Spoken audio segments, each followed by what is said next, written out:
Samantala, pinapurihan naman ni Vice President Jejomar Binay ang maayos na paghahanda ng mga ahensya ng gobyerno para matiyak ang kaligtasan ng mga mamamayan mula sa epekto ng Bagyong Ruby.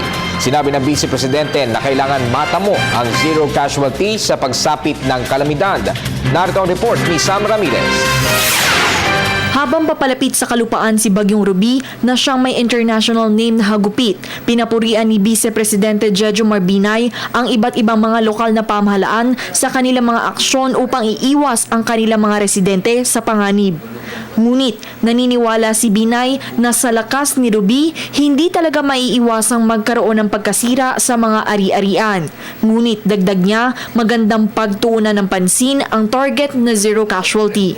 Kahit na Amerika, anong yaman, pagka talagang sobra naman ang nangyayari, bumabaha at bumabaha. Pagka sabi, sobra typhoon naman, kahit ano naman ang gawin mo, paano maharangin yung mga masisira sa lakas ng hangin ko. Diba?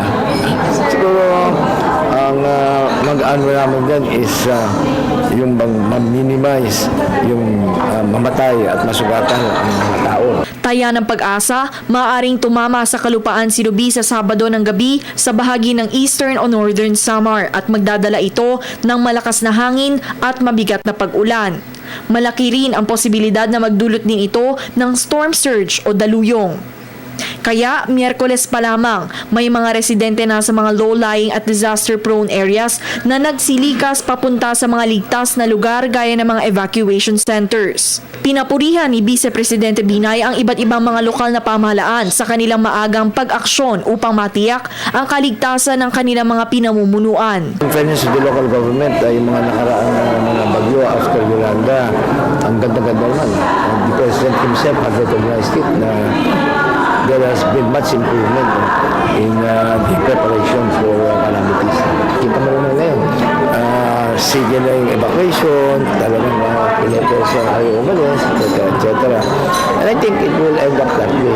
Hiniling din ni Binay na manatiling alerto ang mga Pinoy, lalo na sa mga posibleng madaanan ng bagyo at tumutok sa mga news bulletins ng Pag-asa na kanilang ipinapalabas sa media.